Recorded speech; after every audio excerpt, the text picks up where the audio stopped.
வணக்கம், welcome to Chitra Murali's kitchen. இன்னைக்கு என்ன பார்க்க போறோம்னா ரசவாங்கி தான் பார்க்க போறோம். அதுக்கு வந்து நான் ஒரு கைப்பிடி கடலைப்பருப்பு, அதாவது 2 டேபிள் ஸ்பூனுக்கு கடலைப்பருப்பு நல்லா வாஷ் பண்ணிட்டு ஊற வச்சு ரெடியாக எடுத்து வச்சிருக்கேன்.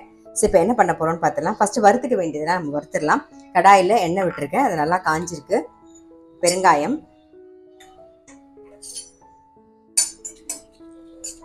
காரத்துக்கு வரமிளகா, கொஞ்சம் மிளகும் சேர்க்குறோம். நாம காரத்துக்கு வரமிளகா, ஒரு அரை டீஸ்பூன் மிளகு, 2 டீஸ்பூன் தனியா, 2 டீஸ்பூன் உளுத்தம்பருப்பு வச்சு இதை நல்லா வறுத்துக்கலாம். நல்லா வறுபட்டுருக்கு. ஆஃப் பண்ணிடலாம். ஆறினோடனே அரைச்சிக்க போகிறோம். இது கூடவே வந்து ஒரு 3 டேபிள் ஸ்பூன் தேங்காயும் சேர்த்துடலாம். தேங்காய் வறுக்கணுங்கிற அவசியம் எல்லாம் கிடையாது, சும்மா நான் அந்த சூட்லேயே ஒரு பிரட்டிட்டேன். இப்போ இது கூடவே சேர்த்து என்ன பண்ண போகிறோன்னா, ஒரு சின்ன நெல்லிக்காய் சைஸில் பாருங்கள், அவ்வளோதான், ஒரு சின்ன நெல்லிக்காய் சைஸில் புளி எடுத்திருக்கேன். இப்போ இதை பிச்சு போட்டுக்கலாம். அவ்வளோதான், இதெல்லாம் சேர்த்து அரைச்சி எடுத்துகிட்டு வந்துடும். நம்ம ரசவாங்கிக்கு வறுத்த சாமான் நல்லா ஆறி எடுத்து மிக்சி ஜாரில் மாற்றியாச்சு. இப்போ அரைச்சி எடுத்துகிட்டு வந்துடலாம். ஸோ வறுத்த சாமான் அரைச்சாச்சு. இந்த பக்கம் வந்து நான் குக்கரில் பூசணிக்காயை கொஞ்சம் மஞ்சள் பொடி போட்டு வேக வச்சு ரெடியாக எடுத்து வச்சுருக்கேன்.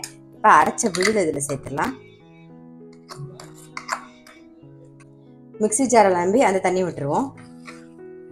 இப்போ இதுக்கு தேவையான உப்பு, நல்லா ஒரு கொதி வரட்டும். கொஞ்சமாக வெல்லம் சேர்த்துக்கலாம். இப்போ இந்த பக்கம் நல்லா கொதிக்கட்டும். அதுக்குள்ளே என்ன பண்ண போகிறோம்னா, நம்ம கடலைப்பருப்பு ஊற வச்சு வச்சுருந்தோம் இல்லையா, அதை நல்லா தண்ணியெல்லாம் வடிய விட்டு எடுத்து வச்சுருக்கேன். இந்த பக்கம் கடாயில் எண்ணெய் விட்டுருக்கேன். கடலைப்பருப்பை வறுத்துட்டு அதில் சேர்க்க போகிறோம். கடலைப்பருப்பும் சேர்க்கலாம். அப்படி இல்லை அப்படின்னா நீங்கள் கொண்டக்கடலை வச்சுருந்தீங்கன்னா அதையும் ஊற வச்சுட்டு நல்லா தண்ணியெல்லாம் வடிய விட்டுட்டு நல்லா வறுத்துட்டு அதுவும் கூட சேர்க்கலாம். நம்ம நல்லாயிருக்கும், டேஸ்ட்டாக இருக்கும். ஸோ நான் இன்னைக்கு கடலைப்பருப்பு சேர்க்குறேன்.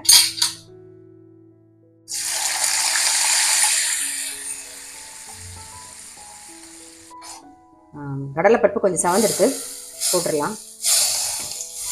வறுத்த கடலைப்பருப்பு சேர்த்து ஒரு கொதி வரட்டும். அதுக்குள்ளே இந்த பக்கம் வந்து அதே எண்ணெயிலே வந்து கடுகு கொஞ்சம் கருவேப்பிலையும் தாளிச்சிடலாம். நம்ம கடுகு, கொஞ்சம் கருவேப்பிலை, இது கூடவே வந்து ஒரு 2 டேபிள் ஸ்பூன் வந்து தேங்காய் சேர்த்துக்கலாம். வறுத்து போடும்போது நல்லா மேலாக வறுத்து போடும்போது டேஸ்ட் இருக்கும். லைட்டாக கோல்டன் கலரில் வர அளவுக்கு மாறி வறுத்துக்கலாம். வறுத்த தேங்காயும் சேர்த்துடலாம். அவ்வளோதான், நம்மளுடைய ரசவாங்கி ரெடி. ரொம்ப ரொம்ப சிம்பிள். பூசணிக்காய் ரசவாங்கி ரெடி. அவ்வளோதான், ஆஃப் பண்ணிடலாம். ரசவாங்கி எப்படி பண்ணுறதுன்னு பார்த்துருப்பீங்க. கடலைப்பருப்பை இதே மாதிரி ஊற வச்சு வறுத்து சேர்த்து பண்ணி பாருங்கள். இது வரைக்கும் ட்ரை பண்ணல அப்படின்னா டெஃபினட்டாக ட்ரை பண்ணுங்கள். ரொம்ப ரொம்ப டேஸ்ட்டாக இருக்கும்.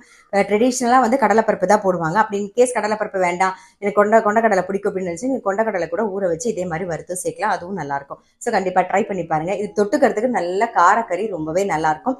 எப்பயே சொல்கிற மாதிரி நல்ல சுடசாதத்தில் நெய்யை விட்டு இந்த ரசவாங்கி பூசணிக்காய் ரசவாங்கி பிசைஞ்சு சாப்பிட்டீங்கன்னா ரொம்ப ரொம்ப நல்லாயிருக்கும். ட்ரை பண்ணுங்கள். நான் அடுத்த வீடியோவில் சந்திக்கிறேன்.